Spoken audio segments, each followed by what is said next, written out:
سامعین السلام علیکم ورحمۃ اللہ وبرکاتہ۔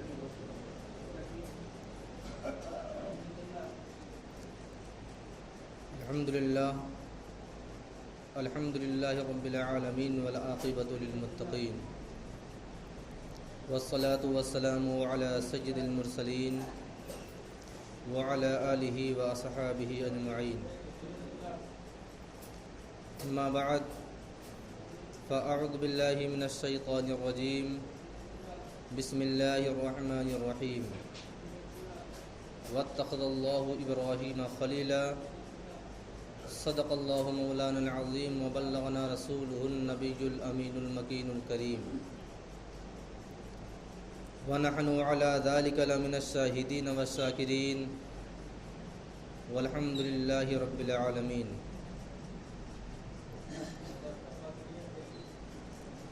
محترم سامعین، آئیے کچھ عرض و معروض سے قبل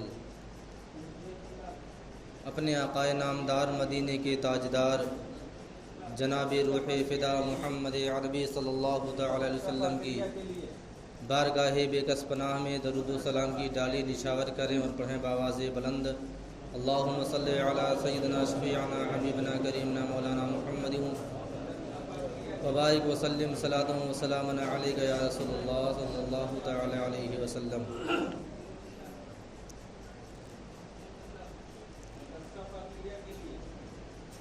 آپ تمامی حضرات کو میری طرف سے عید الاضحیٰ کی بہت بہت مبارکباد۔ اللہ تبارک و تعالیٰ کا فضل اور کرم ہے کہ سال میں کئی ایسے موقع آتے رہتے ہیں کہ تمام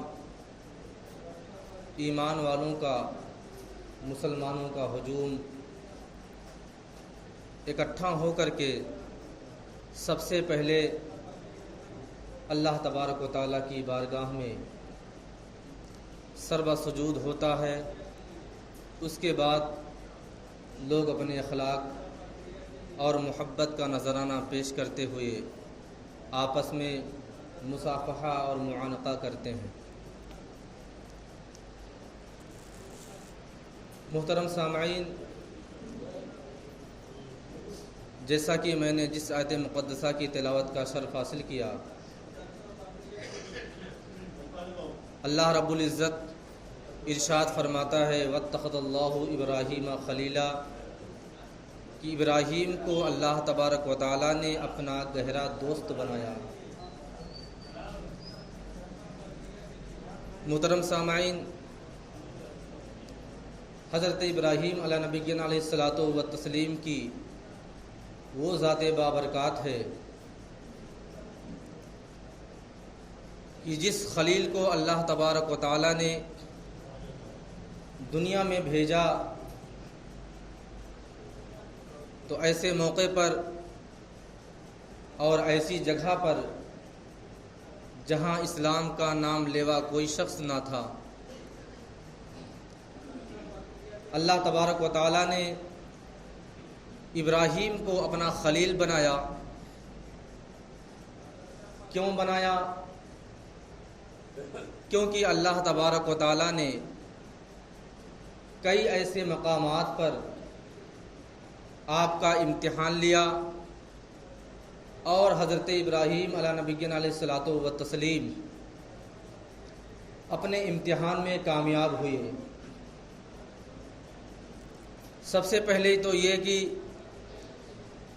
حضرت ابراہیم علیہ نبی علیہ الصلاۃ والتسلیم کی عمر مبارک 80 برس کی ہو چکی تھی۔ آپ کے گھر میں آپ کے نطفے سے آپ کی کوئی اولاد نہ تھی۔ بڑی ہی دعاؤں، بڑی ہی منت و سماجت کے ساتھ راتوں رات بتایا جاتا ہے، تاریخوں میں آتا ہے کہ حضرت ابراہیم علیہ نبی علیہ الصلاۃ والتسلیم کہ آپ کے گھر میں کسی اولاد کی پرورش ہو، کوئی آپ کا ایک بیٹا ہو جائے، تاریخوں میں آتا ہے کہ آپ راتوں رات اللہ تبارک و تعالیٰ کی بارگاہ میں رو رو کر کے دعائیں مانگتے تھے مولا تعالیٰ میرے آنگن میں بھی کوئی اولاد عطا فرما دے۔ اللہ تبارک و تعالیٰ نے آپ کی دعا کو قبول فرمایا اور 80 سال کی عمر میں حضرت اسماعیل علیہ نبینا علیہ الصلوۃ والتسلیم کی شکل میں آپ کے گھر میں مبعوث فرمایا۔ آپ غور کر سکتے ہیں کہ جو بیٹا اتنی دعاؤں کے ساتھ ملا ہو، اتنی منت و سماجت کے ساتھ ملا ہو، پھر ایک ایسا بھی موڑ آتا ہے کہ اللہ تبارک و تعالیٰ کا حکم آتا ہے، اے ابراہیم اپنے اولاد کو، اپنے بچے اور اپنی بیوی کو ایک ایسے سنسان بیابان میں چھوڑ کر کے آؤ جہاں پر چرند پرند تو چھوڑیے پانی کا تک نام و نشان نہیں موجود ہے۔ حضرت ابراہیم علیہ نبی علیہ الصلوۃ والتسلیم نے اپنی بیوی اور اپنے بچے کو ایسے مقام پر چھوڑ دیا جہاں پر نہ تو کھانے کے لیے کوئی چیز موجود تھی، نہ تو پانی پینے کے لیے کوئی اشیاء تھی، اور نہ تو وہاں کسی انسان کا گزر تھا، نہ کسی انسان کا بسیرا تھا۔ حضرت ابراہیم علیہ نبی علیہ الصلوۃ والتسلیم اپنے اس امتحان میں بھی کامیاب رہے۔ پھر جب حضرت اسماعیل علیہ نبی علیہ الصلوۃ والتسلیم کی عمر مبارک کم و بیش 10 برس یا 12 برس کی ہوتی ہے تو اللہ تبارک و تعالیٰ آپ کو خواب میں دکھاتا ہے۔ حضرت ابراہیم علیہ نبی علیہ الصلوۃ والتسلیم خواب میں دیکھتے ہیں، اللہ تبارک و تعالیٰ آپ کو حکم دیتا ہے ابراہیم قربانی کرو۔ حضرت ابراہیم علیہ نبی علیہ الصلوۃ والتسلیم صبح اٹھتے ہیں اور اونٹوں کی قربانی پیش کر دیتے ہیں۔ پھر رات میں خواب آتا ہے، ابراہیم قربانی کرو اپنے رب تبارک و تعالیٰ کے نام سے۔ حضرت ابراہیم علیہ نبی علیہ الصلوۃ والتسلیم صبح اٹھ کر کے قربانی پیش کرتے ہیں اونٹوں کی۔ پھر تیسری رات خواب میں آتا ہے، اے ابراہیم تم اس چیز کی اللہ تبارک و تعالیٰ کی بارگاہ میں قربانی پیش کرو جو تمہاری نظر میں، تمہارے دل میں سب سے زیادہ عزیز اور پیارا ہے۔ حضرت ابراہیم علیہ نبی علیہ الصلوۃ والتسلیم سمجھ جاتے ہیں، اللہ تبارک و تعالیٰ کا اشارہ مشاہدہ فرماتے ہیں، ملاحظہ فرماتے ہیں کہ رب تبارک و تعالیٰ جو کہنا چاہتا ہے، میرے دل میں جس شخص سے سب سے زیادہ محبت ہے میری اولاد ہے، میرا اسماعیل ہے۔ آپ سمجھ جاتے ہیں کہ رب تبارک و تعالیٰ میرے لیے حکم فرما رہا ہے کہ اے ابراہیم تم اپنے بیٹے کی میری بارگاہ میں قربانی پیش کرو۔ حضرت ابراہیم علیہ نبی علیہ الصلوۃ والتسلیم صبح اٹھتے ہیں اور دنیا کا مشغلہ ہے۔ آج بھی اگر کوئی مرد مومن اللہ تبارک و تعالیٰ کی حکم کی فرما برداری کرتا ہے تو سب سے پہلے شیطان اس کو ورغلانا شروع کر دیتا ہے۔ ہم لوگ تو ایک عام آدمی ہیں، وہ تو اللہ تبارک و تعالیٰ کے خلیل تھے، وہ تو ایک معزز نبی تھے، ان کو جب شیطان نے بہکانے اور ورغلانے سے نہ چھوڑا تو آج ہماری اور آپ کی کیا حیثیت ہے۔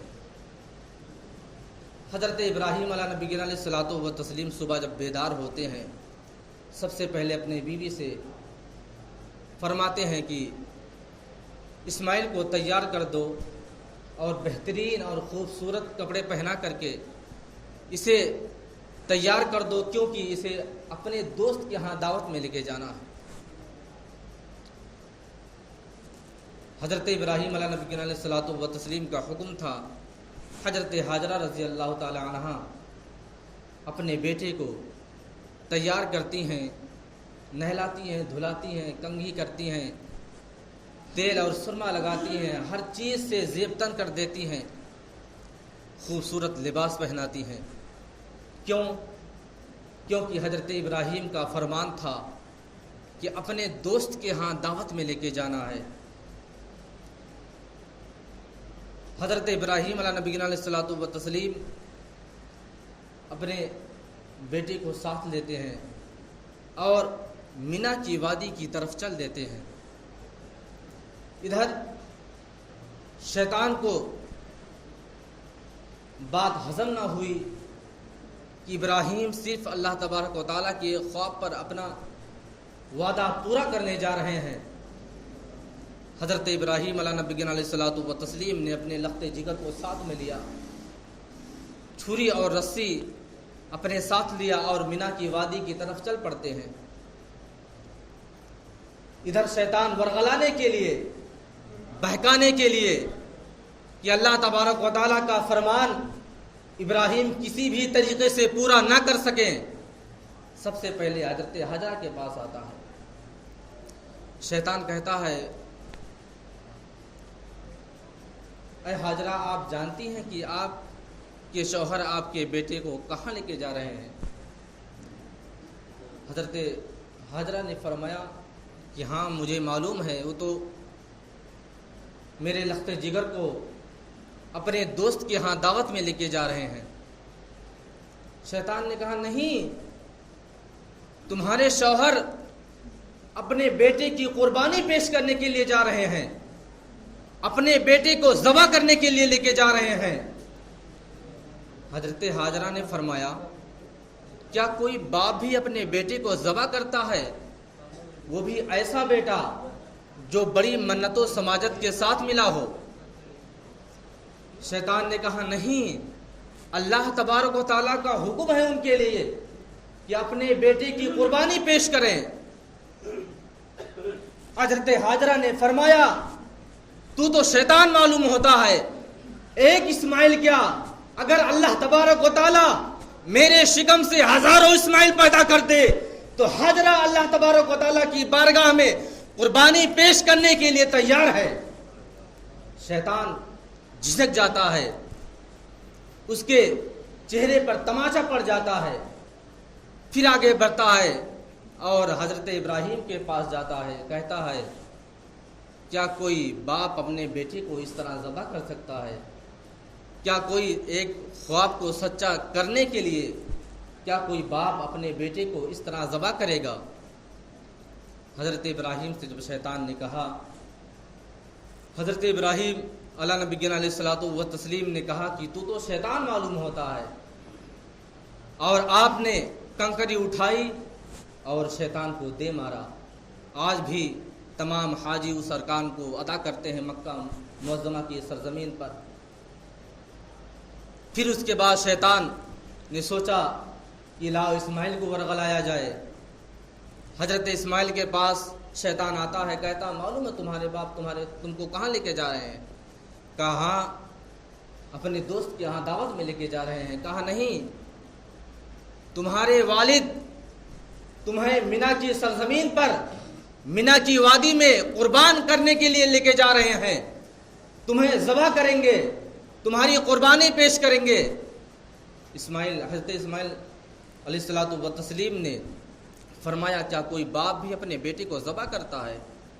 کہا، نہیں، شاید ایسا کرنے کے لیے اللہ تبارک و تعالیٰ کا فرمان آیا ہے۔ حضرت اسماعیل نے کہا کہ ایک اسماعیل کیا، اگر اللہ تبارک و تعالیٰ میرے اندر 1000 روحیں ڈال دے اور ہر بار میری قربانی اپنی بارگاہ میں مانگے تو اسماعیل اللہ تبارک و تعالیٰ کی بارگاہ میں 1000 بار قربان ہونے کے لیے تیار ہے۔ شیطان کے منہ پر تماشا پڑتا ہے، واپس چلا جاتا ہے۔ آخر کار وہ وقت بھی آ جاتا ہے کہ جب باپ نے اپنے بیٹے سے کہا، قال یا بنیا، اتنا پیارا الفاظ حضرت ابراہیم نے ادا کیا، قال یا بنیا، اے میرے بیٹے، یا ابت فعل ما تؤمر ستجدنی انشاء اللہ مع الصابرین۔ حضرت ابراہیم نے اپنے بیٹے سے فرمایا کہ بیٹے،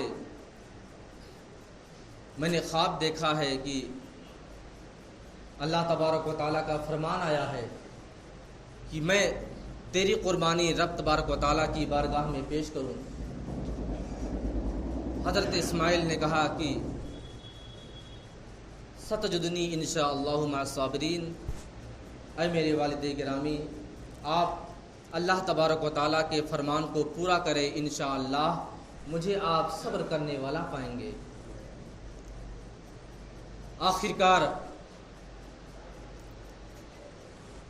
چونکہ بات بہت لمبی ہے اور وقت بہت مختصر ہے، میں بہت تیزی سے بیان کرنا چاہتا ہوں۔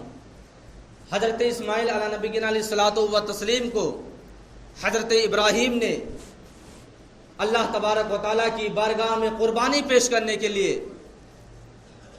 لٹانا چاہا تو سب سے پہلے حضرت اسماعیل علیہ نبینا علیہ الصلوۃ والتسلیم نے کہا، والد گرامی سب سے پہلے آپ اپنے آنکھوں پر پٹی باندھ لیں اور میرے بھی آنکھ پہ پٹی باندھ لیں اور میرے بدن کو رسیوں سے جکڑ دیں۔ پٹی باندھنے کے لیے اس وجہ سے کہا کہ کہیں چھری چلاتے وقت میرے والد کو میرے اوپر شفقت نہ آ جائے، محبت کا ہمدرد نہ پیدا ہو جائے۔ اس وجہ سے آپ نے فرمایا، اے والد گرامی آپ اپنی بھی آنکھوں پر پٹی باندھ لیں اور میری بھی آنکھوں پر پٹی باندھ دیں، تاکہ باپ اور بیٹے کی نظریں ملیں اور شفقت اور محبت کی وجہ سے آپ کا ہاتھ چھری چلانے سے رک جائے اور اللہ تبارک و تعالیٰ کا فرمان ناکام ہو جائے۔ آخرکار حضرت ابراہیم نے اپنے لخت جگر کو زمین پر لٹایا اور اللہ تبارک و تعالیٰ کی بارگاہ میں قربانی کرنے کے لیے، قربانی پیش کرنے کے لیے تیز چھری سے آپ کی گردن پر رکھا۔ تاریخوں میں آتا ہے کہ ایسی چھری تھی کہ اگر انگلی پر یا بدن کے کسی حصے پر اگر رکھ دی جائے تو فوراً 2 ٹکڑے ہو جاتے، لیکن ایسی چھری جو اسماعیل کے نرم اور نازک گلے کو کاٹنے کے لیے تیار نہیں۔ یہاں تک کہ تاریخوں میں آتا ہے کہ حضرت ابراہیم نے جب اس چھری نے اسماعیل کے نرم اور نازک گلے کو نہیں کاٹا تو حضرت ابراہیم نے غصے کی وجہ سے چھری کو پتھر پر دے مارا، اور بتایا جاتا ہے کہ وہ پتھر اس چھری کے مارنے کی وجہ سے ریزہ ریزہ ہو گیا۔ وہ چھری جو سخت ترین پتھر کو ریزہ ریزہ کر دے رہی ہے، حضرت اسماعیل کے نرم اور نازک موم جیسے گلے کو نہیں کاٹ رہی ہے۔ کیونکہ اللہ تبارک و تعالیٰ کا امتحان تھا ابراہیم کے لیے۔ آخرکار حضرت ابراہیم نے جب دوسری بار یا تیسری بار چھری کو اسماعیل کے گلے پر بڑی ہی تیزی سے پوری طاقت کے ساتھ جب چلایا تو چھری چل گئی، لیکن جب آنکھ سے پٹی کھولا گیا تو آپ نے کیا مشاہدہ کیا کہ میرے سامنے تو ایک دمبا پڑا ہوا ہے جو کٹا ہوا ہے، اور حضرت اسماعیل علیہ نبینا علیہ الصلوۃ والتسلیم دوسری طرف کھڑے ہو کر کے مسکرا رہے ہیں۔ اللہ تبارک و تعالیٰ کا کتنا بڑا کرم، کتنی بڑی نوازش تھی۔ آج ہمارا اور آپ کا کیا حال ہے؟ اپنی گریبان میں جھانک کر دیکھیں کہ ہم لوگ مفتیان کرام سے، علماء کرام سے جا کر کے سوال کرتے ہیں، کیا میں مالک نصاب ہوں یا نہیں ہوں؟ کیا میرے اوپر قربانی واجب ہے یا نہیں ہے؟ سوچو اور غور کرو۔ آج تو ہمیں جانوروں کی قربانی اللہ تبارک و تعالیٰ کی بارگاہ میں پیش کرنی ہے۔ اگر خدا نہ خواستہ اگر مجھے اپنے اولاد کی قربانی پیش کرنی ہوتی تو سوچیے ہمارا کیا حال ہوتا۔ یہ اللہ تبارک و تعالیٰ کا اپنے بندوں پر بڑا ہی کرم، بڑی ہی نوازش ہے کہ اللہ تبارک و تعالیٰ نے اسماعیل کی جگہ پر جنت سے دمبا بھیجا اور اس کی قربانی کو اللہ تبارک و تعالیٰ نے اپنی بارگاہ میں قبول و مقبول فرمایا۔ اللہ تبارک و تعالیٰ کی بارگاہ میں دعا ہے کہ اللہ تبارک و تعالیٰ ہم تمامی مسلمانوں کو اللہ تبارک و تعالیٰ کی بارگاہ میں دیے جانے والی قربانیوں کو مقبول فرمائے، قبول فرمائے، اور ہمارے تمام حاجات کو اللہ تبارک و تعالیٰ پوری فرمائے۔ چونکہ نماز کا وقت ہو گیا ہے، جو وقت دیا گیا تھا 7:30 بجے کا وقت وہ ٹائم ہو چکا ہے۔ آپ تمام حضرات نیت سماعت کر لیں اور اس کے بعد نماز ادا کی جائے گی۔ نیت کی میں نے 2 رکعت نماز عید الاضحیٰ واجب واسطے اللہ تعالیٰ کے، پیچھے اس امام کے، منہ میرا طرف کعبہ شریف کے، اللہ اکبر۔ نیت کی میں نے 2 رکعت نماز عید الاضحیٰ واجب 6 زائد تکبیروں کے واسطے اللہ تعالیٰ کے لیے، منہ میرا طرف کعبہ شریف کے، پیچھے اس امام کے، اللہ اکبر۔ نیت سماعت کر لیں۔ نیت کی میں نے 2 رکعت نماز عید الاضحیٰ واجب 6 زائد تکبیروں کے واسطے اللہ تعالیٰ کے، پیچھے اس امام کے، منہ میرا طرف کعبہ شریف کے، اللہ اکبر۔ نماز کا طریقہ سماعت کر لیں۔ سب سے پہلے پہلی تکبیر کہی جائے گی اور امام اللہ اکبر کہہ کے نیت باندھ لے گا، اس کے بعد ثنا پڑھی جائے گی، پھر اس کے بعد زائد تکبیریں بولی جائیں گی۔ پہلے میں اللہ اکبر کہتے ہوئے کانوں تک ہاتھ لے جا کر کے نیچے لا کے چھوڑ دینا ہے، دوسری بار پھر اللہ اکبر کہتے ہوئے کانوں تک ہاتھ لے جانا ہے اور نیچے لا کے چھوڑ دینا ہے، تیسری بار پھر اللہ اکبر کہتے ہوئے کانوں تک ہاتھ لے جا کر کے اور نیچے لا کے ناک کے نیچے باندھ لینا ہے۔ امام قرأت کرے گا، رکوع سجود کرے گا، 1 رکعت پوری ہو جائے گی۔ دوسری رکعت کے لیے امام قرأت کرے گا اور رکوع میں جانے سے پہلے پھر 3 زائد تکبیریں بولی جائیں گی۔ کانوں تک ہاتھ لے جانا ہے، اللہ اکبر کہتے ہوئے لا کے نیچے چھوڑ دینا ہے، دوسری بار اللہ اکبر کہتے ہوئے کانوں کی لو تک لگ جائے اور نیچے لا کے ہاتھ چھوڑ دینا ہے، تیسری بار پھر کہنا ہے اللہ اکبر اور نیچے لا کے ہاتھ چھوڑ دینا ہے، تیسری بار میں سیدھے بغیر ہاتھ اٹھائے ہوئے رکوع میں چلے جانا ہے۔ اس طرح اس کے بعد امام رکوع سجود کرے گا، سلام پھیرے گا، خطبہ پڑھے گا، اس کے بعد پھر دعا مانگی جائے گی۔ نماز شروع کی جائے؟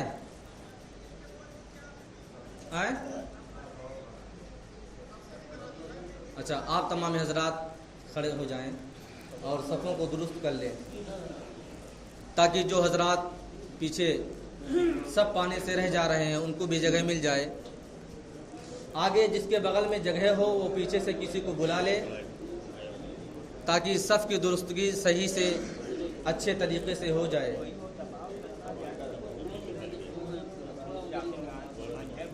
اگر آگے جگہ ہو تو آپ حضرات آگے آ جائیں، جس